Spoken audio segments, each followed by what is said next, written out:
Hermanos, hoy continuamos nuestro estudio del libro de Apocalipsis. Ya estamos en el capítulo 4. Este es un capítulo importante porque es la adoración en el cielo. Recordemos que el Apocalipsis, según el versículo 19 del capítulo 1, se divide en tres partes. La primera, las cosas que has visto, lo que Juan vivió. Las que son, que corresponden a la era de las iglesias, que lo vimos en el capítulo 2 y 3. Y esta tercera parte es las que han de ser después de estas, del capítulo 4 al 22. El apóstol Juan tuvo el privilegio de visitar el cielo, a diferencia de Pablo, que dice en 2 Corintios 12:4, que fue arrebatado al paraíso, donde oyó palabras inefables que no les dado al hombre expresar. A Juan se le permitió dar una detallada descripción de su visión en los capítulos 4 y 5 de Apocalipsis. Con esta descripción, los creyentes tenemos el privilegio de ver con anticipación el lugar donde pasaremos la eternidad. La iglesia como tal no se vuelve a mencionar en los capítulos del 4 al 19. Eso nos asegura, una vez más, que la iglesia no fue creada para la ira, sino para salvación. En 1 Tesalonicenses 5:9 dice: porque no nos ha puesto Dios para ira, sino para alcanzar salvación por medio de nuestro Señor Jesucristo. Así pues, podemos estar seguros que Dios recogerá a su iglesia en el arrebatamiento antes de la tribulación, como lo dice en Apocalipsis 3:10: por cuanto has guardado a la palabra de mi paciencia, yo también te guardaré de la hora de la prueba, que ha de venir sobre el mundo entero para probar a los que moran sobre la tierra. El versículo 1 del capítulo 4 dice: después de esto miré, y he aquí una puerta abierta en el cielo, y la primera voz que oí, como de trompeta, hablando conmigo, dijo: sube acá, y yo te mostraré las cosas que sucederán después de estas. Aquí claramente establece la división en la era de la iglesia y el tiempo del fin. Te mostraré las cosas que sucederán después de estas. Acababa de dar los mensajes a las iglesias que, como vimos en los capítulos anteriores, representan las iglesias cristianas en todo el mundo. Es importante reconocer que no cualquiera tiene el acceso al cielo. Existe una puerta y Juan la vio abierta para que él pudiera entrar y describir lo que hay adentro. Tenemos pasajes bíblicos acerca del cielo abierto. Jesús en su bautizo, en Mateo 3:16, dice: y Jesús, después que fue bautizado, subió luego del agua, y he aquí los cielos le fueron abiertos, y vio al Espíritu de Dios que descendía como paloma y venía sobre él. Un pasaje en Hechos de los Apóstoles, también en el versículo 56, habla de Esteban, un discípulo de Jesús, y dijo: he aquí veo los cielos abiertos y al Hijo del Hombre que está a la diestra de Dios. Otro pasaje en Hechos 10:11 sobre Pedro dice: y vio el cielo abierto y que descendía algo semejante a un gran lienzo que atado de las cuatro puntas era bajado a la tierra. Si ellos la vieron abierta es porque generalmente está cerrada. Pero ¿sabes qué es lo más maravilloso? Que nosotros tenemos esa puerta a nuestra disposición en Cristo. En el Evangelio de Juan, el Señor dijo, capítulo 10, versículo 9: yo soy la puerta. El que por mí entrare será salvo, y entrará y saldrá y hallará pastos. En el versículo 4 dice: y alrededor del trono había 24 tronos, y vi sentados en los tronos a 24 ancianos, vestidos de ropas blancas, con coronas de oro en sus cabezas. En la Biblia, el número 24 se usa para hablar de consumación y representación. Lo más importante de este capítulo es el trono y el que está sentado en el trono. Lo más importante del cielo es Dios. Lo más importante de la vida eterna es Dios. Nuestra honra, adoración y alabanza deben ser constantes a nuestro Dios y Salvador. Por eso, desde hoy le adoramos y le cantamos. Fíjate bien lo que te vamos a decir. Si tú te aburres de alabar a Dios todo el tiempo, o criticas a quien lo hace todo el tiempo y le llamas fanático, entonces no has sido diseñado para el cielo y te falta nacer de nuevo. En los versículos 10 y 11 dice: los 24 ancianos se postran delante del que está sentado en el trono y adoran al que vive por los siglos de los siglos, y echan sus coronas delante del trono diciendo: Señor, digno eres de recibir la gloria y la honra y el poder, porque tú creaste todas las cosas y por tu voluntad existen y fueron creadas. Fuimos llamados para adorar. El Señor Jesús dice en Juan 23, Mas la hora viene, y ahora es, cuando los verdaderos adoradores adorarán al Padre en espíritu y en verdad, porque también el Padre tales adoradores busca que le adoren. Se postran. ¿Debemos postrarnos delante del Señor? Postrarse es una reacción natural ante la majestuosa gloria de Dios. Echan sus coronas delante del trono. El verdadero creyente no se preocupa por su propia excelencia, no le interesa su propio bienestar, sanidad, honor o recompensa. Todas las cosas dejan de tener valor ante la luz de su gloria. Toda la gloria es para Dios, y añade la razón más importante para alabarle. En Apocalipsis 5:9 dice: y cantaba un nuevo cántico diciendo: digno eres, porque tú fuiste inmolado, y con tu sangre nos has redimido para Dios de todo linaje y lengua y pueblo y nación. Donde Juan ya es arrebatado al tercer cielo. En Apocalipsis 1:19 leemos que el Señor le dice a Juan: escribe las cosas que has visto y las que son y las que han de ser después de estas. Vemos 3 etapas en la vida de Juan. Dice: las cosas que has visto ya las escribió en Juan en tiempo pasado, y las cosas que son escribió hasta ese momento el estado de las 7 iglesias. Vimos cómo el Señor se les reveló a cada uno, quién era Él. Apocalipsis es la revelación de Jesucristo. Le señaló sus faltas, le dio todas las advertencias, los consejos y todas las promesas a los vencedores, como ya lo hemos estudiado, ¿no? Las cosas que son, que estaba viviendo en esos últimos tiempos el apóstol Juan, y las que han de ser después de estas. Entonces ahora estamos en esta situación, en esta posición de Juan en el futuro. Después de todo esto, miré, y he aquí una puerta abierta en el cielo, lo primero que ve. Y la primera voz que oí, como de trompeta, y dijo: sube acá, ¿cómo le diría? Yo te mostraré las cosas que sucederán después de estas cosas. Acá la frase esta, después de esto, está marcando un comienzo de una nueva visión de Dios. Esa puerta abierta, esa entrada que es Jesucristo, es lo primero que vio, esa puerta, en armonía con la promesa en Apocalipsis capítulo 3, versículo 10. Yo conozco tus obras, le decía. He aquí, he puesto delante de ti, a la iglesia de Filadelfia, ¿no?, una puerta abierta, la cual nadie puede cerrar. Acuérdense que es su iglesia amada, una iglesia que tenía pocas fuerzas, pero a esa iglesia le había abierto la puerta, a ese tipo de iglesia. Entonces, este punto, hermanos, tipifica el arrebatamiento. Acá ocurre el arrebatamiento desde Apocalipsis 4.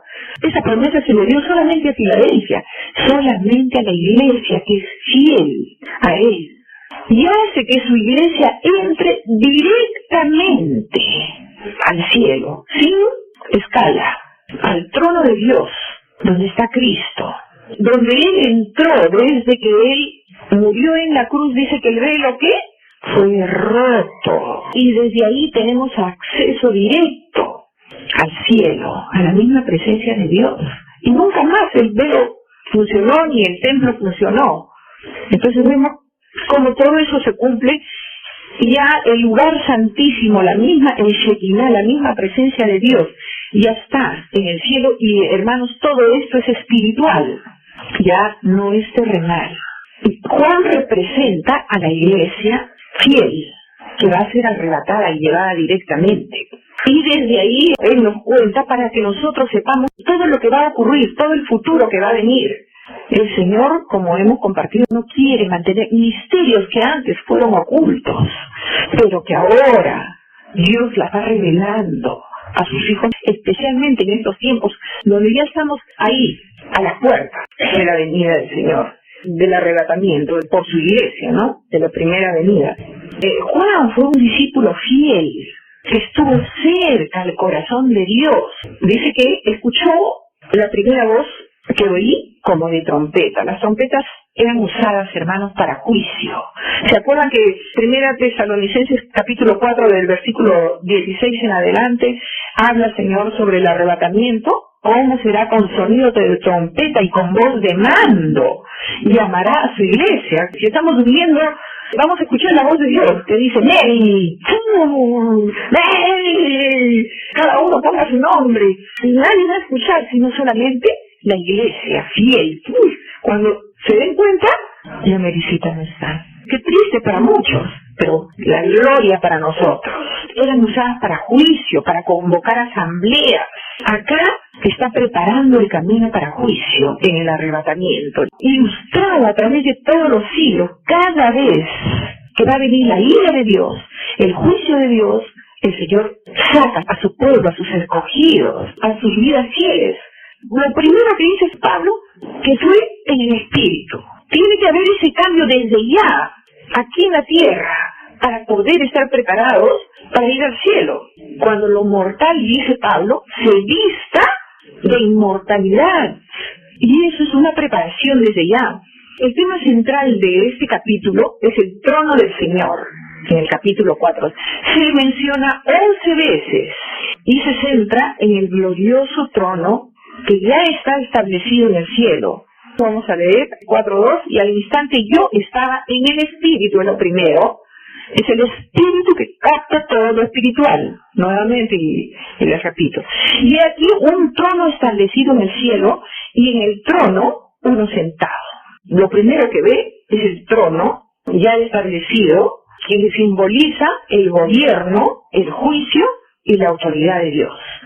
Ese trono, que dice la palabra, es inconmovible. Nos muestra que está en completo control de todos los acontecimientos que están sucediendo acá. Y esto nos debe de dar paz. Entre el presidente, hermanos, muera fulanito, vengan las plagas, las pestes, Dios está en control, tiene bajo su dominio todas las cosas. ¿Se acuerdan a Isaías? Que vio al Señor sentado en el trono, alto y sublime, de ahí él ha venido de su trono, ha estado 3 años y medio con nosotros y ha regresado a su trono. Eso también lo vio Daniel, muchos lo vio Ezequiel, a Daniel, que tuvo esas visiones y también el Señor no le permitió, sigue el libro, no es para estos tiempos. Imagínense si en esos tiempos Daniel se hubiera puesto a profetizar y a hablar, ahí sí que lo hubieran creído loco. Sí, a Daniel, todo esto lo que te estoy diciendo no es para este tiempo, va a ser en este tiempo donde nosotros podemos entender lo que vio Daniel y ver ahora casi lo mismo con Juan. Daniel 7 del 9 al 10. Estuve mirando hasta que fueron puestos tronos, también fue llevado, y se sentó un anciano de días, cuyo vestido era blanco como la nieve, y el pelo de su cabeza como lana limpia, su trono llama de fuego, y las ruedas del mismo fuego ardiente. Un río de fuego procedía y salía de delante de él. Millares de millares le servían, y millones de millones asistían delante de él. El juez se sentó y los libros fueron abiertos. Miren, casi la misma visión simboliza lo que vio Juan. Vio al trono, tipifica de un rey sentado y a un pronto juicio de Dios.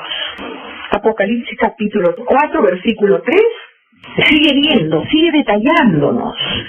Y el aspecto del que estaba sentado era semejante, no era de piedra de jaspe, era semejante, porque eran cosas que no se pueden decir, demasiado bellas y hermosas. Y el aspecto del que estaba sentado era semejante a piedra de jaspe y de cornalina, y había alrededor del trono un arco iris semejante en aspecto a la esmeralda. En el pectoral del sumo sacerdote estaba la primera y la última piedra, el jaspe y el rubí. ¿Qué nos habla eso? ¿Qué cosa significa rubí? Significa, este es el Hijo de Dios. ¿Qué significa Benjamín? El Hijo de mi mano derecha. El Hijo sentado a la diestra de Dios. Eso significa el cuidado que Dios tiene para con su pueblo. Cómo los tiene presentes. Cómo nos ilustra a nosotros como pueblo de Dios. Y esa luz poderosa esa luz que dice que era como el jaspe, que brillaba y lo que reflejaba su trono. Ahora vemos el arco iris, simboliza el pacto de la fidelidad de Dios para con sus siervos, que son obedientes, y obedientes hasta la muerte, como lo fue Noé, para los que guardan el pacto. Pero también, ¿qué nos habla? De juicio, porque ese arco iris salió cuando el juicio de Dios se había ejecutado.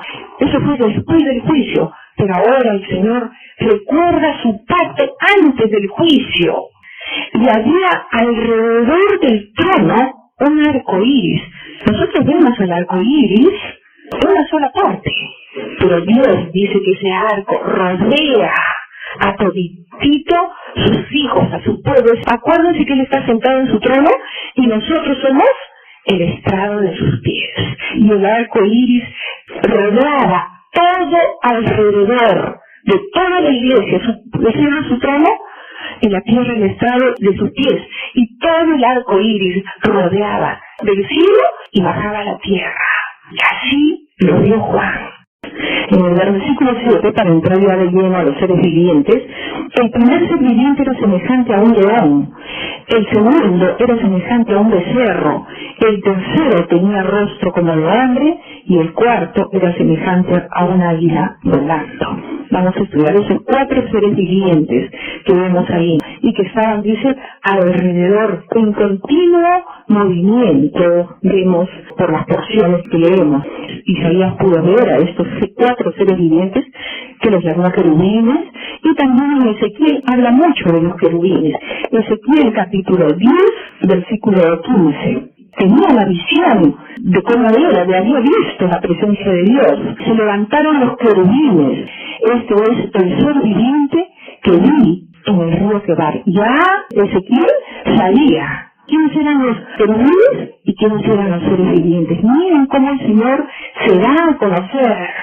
Las cosas secretas pertenecen a Dios y las reveladas a quien Él quiere revelar, y el Señor quiere revelarnos. Estamos en los últimos tiempos, que ya Dios no quiere tener nada escondido, ya quiere revelar a nosotros. Nosotros tenemos que indagar y buscar como Daniel. ¿Qué quiere decir? Que ven todo estos seres vivientes, tanto el pasado como el futuro. Por eso que no hay cosa encubierta, no hay nadie que pueda engañarle a Dios. Allí en el cielo está toda nuestra vida, el pensamiento más íntimo. Dice que antes que venga ese pensamiento a nuestra boca, ya está en el cielo, ya totalmente declarado. Tu vida y la mía. Peor que los rayos X, que una resonancia, que una tomografía. Y mientras nosotros decimos, no, yo estoy bien, no, pero ¿qué quieres que haga? Pues no. Imagínense cómo nos ve Dios. Por eso, hermanos, tener una vida limpia delante de Dios. No es que no pequemos, todos pecamos. Pero dice que no encubrir, no taparlo, porque Dios lo ve todo. Ser dóciles y tiernos, todo lo ven expuesto todo ante ellos, ¿no? También dice que pueden ver el interior, no hay nada que escape ante la presencia de Dios. Y están listos para ejecutar esos seres vivientes. Los ángeles son enviados de Dios, pero los querubines, esos seres vivientes, no se mueven alrededor del trono de Dios nunca. Ellos están ahí para ejecutar inmediatamente la sentencia de Dios. Ya, me imagino que Dios dirá, no, ya esto pecó demasiado, pasó el límite, castigo. ¿Quién se librará? No hay nada oculto, dice que Dios no lo haga manifiesto. Así que para vivir con temor y temblor. Apocalipsis en el versículo 7, el primer ser viviente era semejante a un león. La palabra clave es semejante. Es una comparación que estaba haciendo Juan de las cualidades. Y el número 4 habla de todo el universo. Estos 4 seres vivientes tipifica que ellos están para ministrar y para, de alguna forma, esos espíritus nos guíen a hacer la voluntad de Dios. Y dice que el primero era semejante a un león. En Mateo habla que tenía el rostro como de león, que sugiere la omnipotencia, la majestad, la fortaleza, el dominio. Nos habla que Jesús es el león de la tribu de Judá. El segundo, el ser viviente, era semejante a un becerro, a un buey, que tipifica al Evangelio según San Marcos. El rostro de becerro, de buey, simboliza servicio, paciencia a favor del hombre, su trabajo, su humildad, su fuerza, para nosotros hacer lo mismo. El tercero, con un rostro como de hombre, el Evangelio de Lucas, el Hijo del Hombre, humillado como hombre, siendo Dios, no escatimó el ser igual a Dios como cosa a que aferrarse, sino se humilló, dice, tomando forma de hombre, y se humilló hasta lo sumo. ¿Quién de nosotros quiere humillarse? Y el cuarto dice que era semejante a un águila volando. Es el animal más fuerte sobre las alturas. No he entrado todavía a estudiar al águila, pero de verdad que en este tiempo voy a entrar, porque es el rey de todas las águilas. Habla de la deidad. Además, el Evangelio según San Juan habla de la deidad. Es el líder de las aves. Simboliza rapidez, fortaleza. Leía un librito secular que dice que todas las aves, cuando vienen las tormentas, las lluvias, los truenos, los relámpagos, todas las aves vuelan y se tratan de esconder en el árbol más coposo, como sea. El águila no. El águila, en el momento que llueve, que truena, que todo, es el animal que sale, y especialmente a buscar a sus crías, y es donde agarra la presa. Es un animal que no tiene temor a las tormentas ni a lo que viene. Simboliza rapidez, fortaleza, visión, valentía. Y estos dice que rinden servicio, constante, adoración. Y esto acá nos muestra Juan que los que verdaderamente hemos sabido adorar, vamos a seguir ahí. Porque el que no encuentra su deleite en el Señor. Y Jesús mismo le decía a Samaritana, ¿dónde voy a ir a adorar? ¿Dónde voy a ir a adorar? Le preguntaba, ¿será acá? ¿Será allá? Y el Señor decía, Samaritana, los verdaderos adoradores. Lo único que yo busco es un corazón que me adore. Los verdaderos adoradores adorarán al Padre, en espíritu y en verdad, porque tales adoradores es bueno que le adoren. Y el Señor nos insta y nos llama. Apocalipsis capítulo 4, ya terminamos aquí del 9 al 11. Y siempre que aquellos seres vivientes dan gloria a todos los que estaban ahí, lo único que hacían los seres vivientes, los ancianos, los cantores, los ángeles, los serafines y todo, dice, seres vivientes en gloria y honra y acción de gracias al que está sentado en el trono, al que vive por los siglos de los siglos. Los 24 ancianos se postran delante del que está sentado en el trono y adoran al que vive por los siglos de los siglos, y echan sus coronas delante del trono, diciendo, Señor, digno eres de recibir la gloria y la honra y el poder, porque tú creaste todas las cosas, y por tu voluntad existen y fueron creadas. Hermanos, vemos allí una unidad en la adoración. Esta es una visión de Juan para instarnos a mirar la alabanza y la adoración como algo demasiado grande, demasiado precioso. Cómo se deleita el Señor allí en los cielos y aquí en la tierra también, cuando su pueblo le dedica toda la adoración que Él se merece. 3 veces santo, adorarlo y alabarlo por su santidad. Segundo, por su omnipotencia. Estas personas, cuando Juan escribió, vivían bajo la opresión de Roma. Roma era el imperio. Y todos tenían que adorar al César. Y el que no lo adoraba lo mataban. Adorar a Dios. Un desafío a no adorar al César, sino a adorar a Dios. Aunque nos cueste lo que nos cueste, nuevamente que Dios nos dé discernimiento. Adoración es un tipo de servicio de culto. No tiene que ser necesariamente que nos vamos a inclinar a cuantas cosas que nos exigen y nos demandan. Adoración es Dios dinero. Nos demanda. No voy a entrar en detalles. El Señor le dijo a Satanás cuando le dijo, postrado, adórame, yo te voy a dar esto y yo te voy a dar lo otro. Solamente delante de tu Dios te postrarás y solamente a Él adorarás. Un desafío a nosotros. A veces damos lo mejor de nuestras vidas, nuestras fuerzas, a tantas cosas que Dios lo relegamos un poquito para la noche, antes de acostarme. Ay, voy a tener un tiempito con el Señor. De repente el tiempito nunca llega, porque has trabajado tanto, estás cansado y te dormiste. Ay, qué pena, no pude tener un tiempo con el Señor. Y adoraran, dice, al que vive por los siglos de los siglos.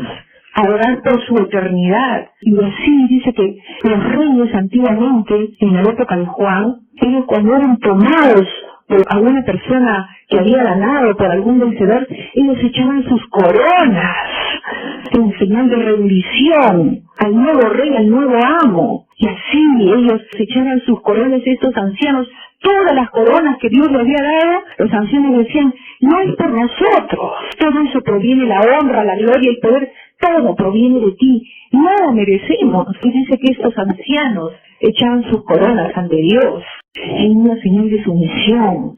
No puede haber fe, no puede haber amor a Dios si no hay esa sumisión al Señor. Hermanos, la vida de David, toda su vida vivió, todos sus pensamientos, su corazón, era construir el templo, era levantar a Dios, montar, hermanos, lo bueno. Él vio el diseño, pero no dice todos sus tesoros. Aún el lugar donde hoy está, el templo de Dios que ha sido tomado, ese lugar, como hemos leído y estudiado, eso lo compró y él dijo, no voy a dar sacrificios a Dios que no me cuesten, porque había pecado y quería pagar de alguna manera. ¿Con qué pagaré a Dios? Cuando se lo querían regalar y se lo querían dar, toma todo, si es para tu Dios. Primera Crónicas capítulo 28 y estamos terminando. Versículos 11, 12 y 19, para ver cómo David tuvo esa visión del cielo, cómo Dios le enseñó. Sabía David que él tenía que separarlos de 24 y Dios usa todas esas imágenes para mostrarnos que los cielos ha sido la misma adoración que en el templo, donde su gloria llenó ese templo. Versículo 9, dándole gloria, alabanza y poder ir reconociendo su grandeza. Asimismo se alegró mucho, ya cuando le daba todo a Salomón para que construya el templo, se alegró mucho el rey David y bendijo a Jehová delante de toda la congregación, y dijo David, bendito seas tú, oh Jehová, Dios de Israel, nuestro Padre, desde el siglo y hasta el siglo. Todo eso, Jehová. Y David, como adoraban en el cielo, con esos requisitos, la magnificencia, el poder, la gloria, la victoria y el honor, porque todas las cosas que están en los cielos y en la tierra son tuyas. Tuyo, oh Jehová, es el reino, y tú eres excelso sobre todos. Las riquezas y la gloria proceden de ti, y tú dominas sobre todo. En tu mano está la fuerza y el poder, y en tu mano el hacer grande, y el dar poder a todos. Así que vamos a darle gracias a Dios, hermanos, vamos a alabar al Señor, vamos a pedir al Señor que nos dé un corazón adorador, como el corazón de David. Ese salmo que le decía, te amo, oh Jehová, fortaleza mía. Aclamemos, adoremos alegremente, entremos ante su presencia con júbilo, que no se avergonzara de lanzar y derramar su corazón delante de Dios, que no se sentía rebajado al darse vueltas y gozarse, tierno, sensible a la presencia, a la adoración de Dios. Vamos a concluir este precioso estudio. Para eso, hermanos, quería decirles que hay que poner mucho interés en este capítulo, porque nos podemos perder más adelante, porque ha sucedido algo drástico en la escena de la iglesia terrenal. Hay que considerar lo que sucede para entender lo que viene. Algo tuvo lugar entre el capítulo 3 y 4, que fue el arrebatamiento. Hay varias razones que nos llevan a esta conclusión, como hemos visto en el capítulo 1, versículo 19. Escribe las cosas que has visto y las que son y las que han de ser después de estas. Vemos las 3 etapas, ya lo hemos visto 2 veces, tanto en la introducción como en la palabra. y las que han de ser después de estas. Las 3 etapas en la vida de Juan: lo que has visto, lo que ves y lo que verás después del arrebatamiento, le está diciendo. Versículo 1, la frase clave es 19b, o la parte final. Y las que han de ser después de estas. Denota futuro. Está hablando las cosas que han de ser después del arrebatamiento. Como ya vimos, la era de la iglesia termina con la Odisea. Tal vez esa misma noche que hablaba el Señor tocándole la puerta para cenar, el Señor ya tenía preparada su venida mientras dormían. Habla de la tribulación en la tierra desde el capítulo 4 hasta el capítulo 19. Va a tratar cómo va a ser la tribulación, vamos a ver el detalle. Vamos a dar algunos puntos esenciales para entender por qué llegamos a esta conclusión. Los capítulos 4 y 5 es una introducción a todos los acontecimientos que veremos juntamente con Juan en este libro de Revelaciones. Es un libro simbólico, nunca se olviden. 2. Desde el capítulo 4 al 19 no hay mención ya de la iglesia espiritual en la tierra, porque ya está en el cielo. 3. Pablo asegura que somos embajadores de Cristo. ¿Se acuerdan en 2 Corintios capítulo 5 versículo 20? Así que somos embajadores de Cristo. Y cuando los embajadores del país donde fueron enviados están en guerra o algo grave se avecina, rápidamente sus gobernantes los sacan antes de que estalle el conflicto, y así sucederá con la iglesia. Antes que venga la ira de Dios, antes que todo esto se desborde y sea un tsunami, el Señor sacará a sus embajadores, a sus hijos. ¿Se acuerdan? Cuando hay problemas en otros países terroristas, inmediatamente las embajadas sacan a sus embajadores con todo su cuerpo diplomático. Eso es lo que va a suceder con el rapto. La iglesia no pasará, el pueblo de Dios no pasará, los embajadores de Dios no pasarán por la ira de Dios. 4. El nombre del Padre, como lo enseñó el Señor Jesús en el Padre Nuestro, a la iglesia ya no se menciona, porque la iglesia ya estará con Él. 5. También hay que notar que no hay contradicción entre los pasajes proféticos de Pablo y el Apocalipsis de Juan, ni de Daniel, ni de todos los siervos de Dios que tuvieron esa revelación, porque fue el mismo Espíritu quien los inspiró. ¿Quién es el que lo detiene? Es su iglesia espiritual. Está deteniendo a que la tribulación y el anticristo tomen control ya en estos momentos. Pero cuando la iglesia sea quitada, dice la palabra, no podemos imaginarnos las cosas que sobrevendrán. Un aluvión, una avalancha de maldad. Esta tierra se convertirá en un mismo infierno. ¿Se acuerdan cuando hemos vivido los tiempos de desbordes, de aluviones que sepultan, destrozan toda una tierra? Así la maldad va a prevalecer en esos tiempos. 2 Tesalonicenses capítulo 2 versículos del 6 al 8. Y ahora vosotros sabéis lo que lo detiene, a fin de que a su debido tiempo se manifieste. La iglesia sabe que nosotros estamos deteniendo esta gran avalancha que se viene de maldad, de pecado, de pestes, de terremotos, de cosas nunca vistas, de abominación desoladora que vendrá. Versículo 7, porque ya está en acción el misterio de la iniquidad, solo que hay quien al presente lo detiene, hasta que él a su vez sea quitado de en medio. Y entonces se manifestará aquel inicuo, a quien el Señor matará con el espíritu de su boca y destruirá con el resplandor de su venida. Ese va a ser el final. Pero mientras tanto, pasarán 7 años de tribulación. Versículo 1. Ahora sí, vamos rápidamente a sacar una conclusión de todo este capítulo 4. Después de esto miré y he aquí una puerta abierta en el cielo, y la primera voz que oí, como de trompeta hablando conmigo, dijo: sube acá, y yo te mostraré las cosas que sucederán otra vez después de estas. Después del arrebatamiento. El arrebatamiento de Juan ha sido una representación del arrebatamiento de la iglesia. Hay mucha similitud entre los libros proféticos de Juan en el Apocalipsis y de Pablo, en Tesalonicenses y en Corintios. Punto A. Hay una voz que le habla a Juan, la misma voz que vamos a oír todos, que está en Tesalonicenses 4:16. Porque el Señor mismo, con voz de mando, con voz de arcángel y con voz de trompeta de Dios, descenderá del cielo y los muertos en Cristo resucitarán primero. Entonces es la voz de Dios de mando, con voz de arcángel y con trompeta. Va a venir esa voz desde el cielo. Punto B. El sonido de trompeta. En Tesalonicenses y con trompeta de Dios, que habla Juan en el 4:1. Primera de Corintios 15:53 también.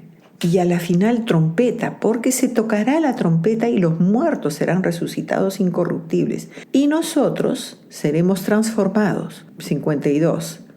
En el 53 dice, porque es necesario que esto corruptible se vista de incorrupción y esto mortal se vista de inmortalidad. Lo espiritual va a prevalecer, esto mortal se va a quedar. La representación de Juan en el cielo es lo que nos va a suceder a los que, como Juan, tuvimos una relación íntima y cercana con el Señor. Cristo ama a su iglesia, así como Cristo amó a Juan, su discípulo amado. Lo primero que vamos a ver, el trono de Dios que está en el centro del cielo. Solamente en el capítulo 4 se mencionan 11 veces el trono de Dios, de las 46 veces que habla Apocalipsis. Veremos cómo todo gira alrededor del que está sentado en el trono. Las piedras de jaspe y cornalina, como se ha dicho ya, son piedras que llevaba el sacerdote en su pectoral. La de jaspe a la primera de las 12 tribus, que es Rubén, y la cornalina o rubí a la última, que es Benjamín. Nos dice también que Jesucristo es el primero y es el postrer. ¿Quién está sentado en el trono? El trino Dios. Acuérdense que Dios en una sola persona. Cosas que nosotros no entendemos ahora, pero lo entenderemos cuando estemos allá. En el versículo 3 vemos el arco iris, un círculo completo, como lo hemos estudiado. Desde la tierra vemos una parte. El pacto de Dios significa su misericordia, aún en ese tiempo, con los que no se dejarán marcar ni adorarán al anticristo. Versículo 4, los 24 ancianos simbolizan a la iglesia de Jesucristo en la tierra. Se le reconoce por la alabanza que ellos dan a ese Dios, por sus vestiduras blancas. Capítulo 3, versículo 4 de Apocalipsis, le dice, pero tienes unas pocas personas en Sardis que no han manchado sus vestiduras y andarán conmigo en vestiduras blancas, porque son dignas. Está hablando a su iglesia, a los que no se han contaminado, no se han manchado con el pecado. Nos va a poner las vestiduras blancas. Apocalipsis 19:7, gocémonos y alegrémonos y démosle gloria, porque han llegado las bodas del Cordero y a su esposa se ha preparado. Y a ella se le ha concedido que se vista de lino fino, limpio, resplandeciente, porque el lino fino es las acciones justas de los santos de su iglesia. Solo a su iglesia y a nadie más se le concede vestirse de vestiduras blancas de lino fino. Y también se le dará la corona de oro del vencedor. Estas recompensas recibiremos apenas pisemos el cielo, inmediatamente que seamos arrebatados. Luego estaremos sentados alrededor del trono, como esos 24 ancianos. Versículo 5 dice que salían relámpagos, rayos, truenos, voces. Esto es la ira de Dios para con la tierra. Y esto se repite mientras dure la tribulación. En muchos pasajes, en Apocalipsis 8:5, y el ángel tomó el incensario y lo llenó de fuego del altar y lo arrojó a la tierra, y hubo truenos, voces y relámpagos y un terremoto. Capítulo 10, versículo 3, y clamó a gran voz como ruge un león. Cuando hubo clamado, 7 truenos emitieron sus voces. Capítulo 11, 19, capítulo 16, 18. Léanlo, hermanos. Todo salía del trono de Dios para juzgar a los que no fueron parte de su iglesia, a los que rechazaron andar en vestiduras blancas, a ser santos y justos, Hay una promesa a los vencedores. Estarán sentados en sus tronos que Él ha preparado, muy cerca al Señor. En el 3:21 de Apocalipsis, al que venciere le daré que se siente conmigo en mi trono, así como yo he vencido y me he sentado con mi Padre en su trono. Tienen coronas, tenemos coronas. Capítulo 2, versículo 10, no temas en nada lo que vas a padecer. He aquí el diablo echará a algunos de vosotros en la cárcel para que seáis probados y tendréis tribulación por 10 días. Sé fiel hasta la muerte, le dice a su iglesia Sardis. Y yo te daré, ¿qué cosa? La corona de la vida. Apocalipsis 3:11, he aquí yo vengo pronto, retén lo que tienes para que ninguno tome tu corona. Tiene sus coronas, tiene sus vestiduras, por eso sabemos que es la iglesia. Primera de Pedro, capítulo 5, versículo 4. Y cuando aparezca el príncipe de los pastores, vosotros recibiréis la corona incorruptible de gloria. Eso es una promesa y lo vemos ahora, cuando la iglesia ya está en el cielo. Versículo 6. Y delante del trono había como un mar de vidrio semejante al cristal. Éxodo 24:10. Y vieron al Dios de Israel, y había debajo de sus pies como un embaldosado de zafiro, semejante al cielo cuando está sereno. Eso quiere decir que ese mar de vidrio, de cristal, habla de paz, de quietud, que va a reinar en el cielo, de limpieza, de cristalino, de pacífico. Y ese mar, semejante al cristal, hace una separación entre el Señor y todo lo que está alrededor, que nadie podrá pisar eso ni entrar, porque es el lugar santo de Dios. ¿Y qué sucederá en la tierra mientras su iglesia adora con sus vestiduras blancas? Versículos del 8 al 11. Y los 4 seres vivientes tenían cada uno 6 alas alrededor, y por dentro estaban llenos de ojos, y no cesaban día y noche de decir: Santo, Santo, Santo es el Señor, Dios Todopoderoso, el que era, el que es y el que ha de venir. Y siempre que aquellos seres vivientes dan gloria y honra y acción de gracias al que está sentado en el trono, al que vive por los siglos de los siglos, se postran delante del que está sentado en el trono y lo adoran, al que vive por los siglos de los siglos. ¿Y qué? Y echan sus coronas delante de él, delante del trono, diciendo: Señor, digno eres de recibir la gloria y la honra y el poder, porque tú creaste todas las cosas y por tu voluntad existen y fueron creadas. Estos querubines no tienen reposo de día y de noche. Ellos adoran, se gozan y se regocijan, diciendo: Santo, Santo, 3 veces santo, referencia al Dios Trino, Santo el Padre,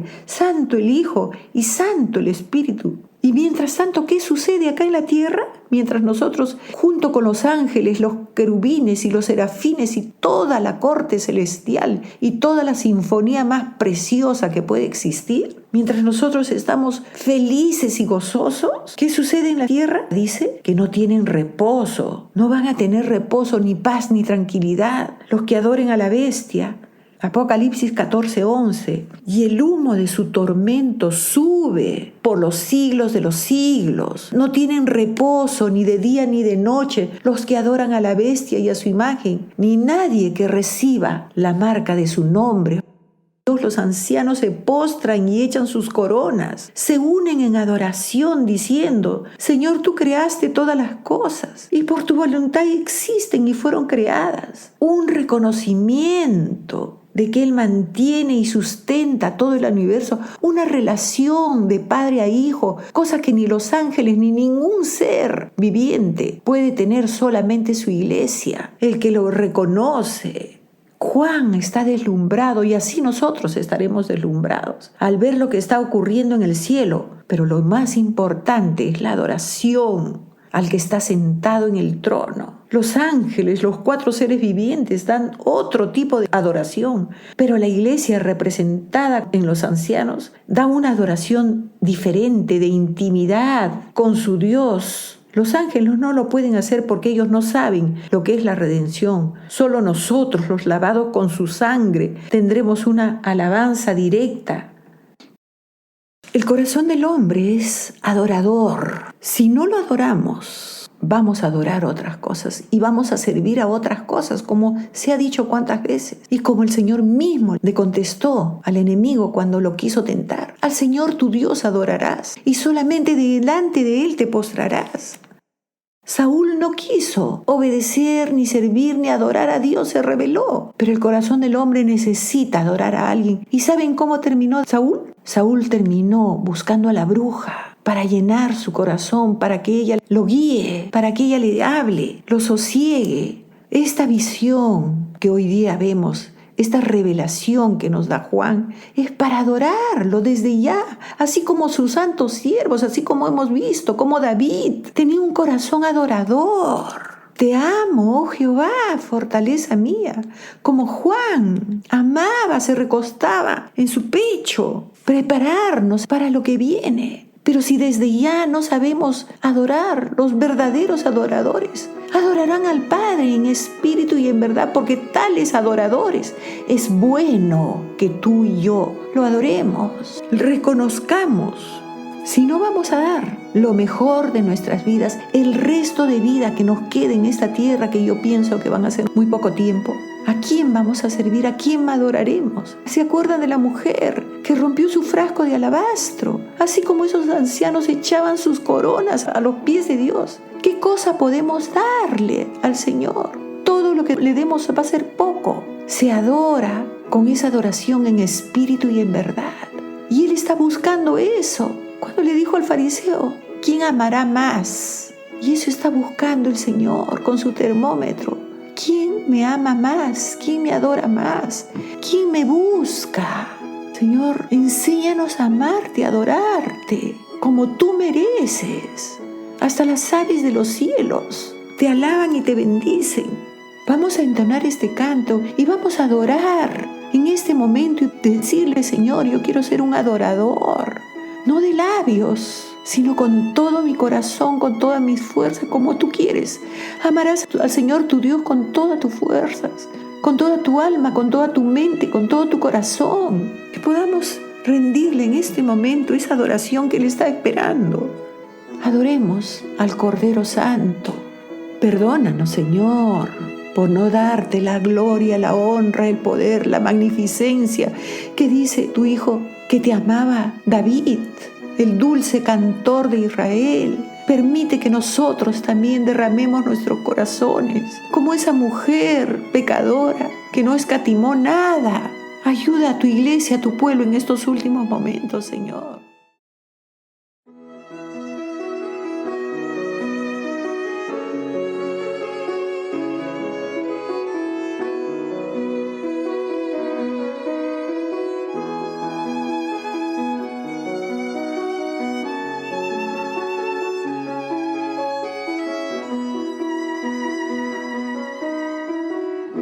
Sentado en su trono rodeado de luz, a la diestra del Padre gobierna Jesús. Con ojos de fuego, con rostro de sol, cuando abre su boca es trueno su voz. Sentado en su trono rodeado de luz, a la diestra del Padre gobierna Jesús. Con ojos de fuego, con rostro de sol, cuando abre su boca es trueno su voz. Poderoso, en majestad y reino poderoso. Poderoso, en potestad e imperio poderoso. Poderoso, en majestad y reino poderoso. Poderoso, en potestad e imperio poderoso.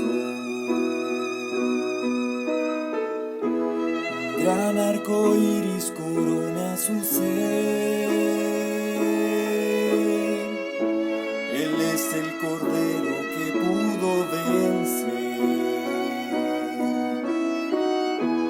Él es el primero, Él es el postrer. Y arrojan coronas delante de él. Poderoso en majestad y reino, poderoso. Poderoso en potestad e imperio, poderoso. Poderoso en majestad y reino, poderoso. Poderoso en potestad e imperio, poderoso.